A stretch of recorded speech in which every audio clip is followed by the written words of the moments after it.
இந்த வீடியோ யார் மனதையும் புண்படுத்த உருவாக்கப்படவில்லை.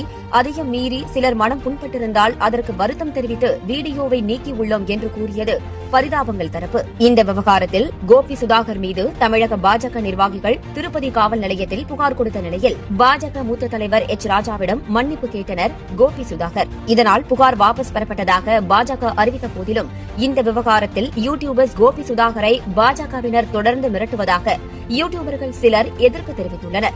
ஏ2டி நந்தாவில் தொடங்கி மிஸ்டர் ஜி.கே. வரை 35 யூடியூபர்கள் கையொப்பமிட்டு பாஜகவுக்கு கண்டன அறிக்கை ஒன்றை வெளியிட்டுள்ளனர்.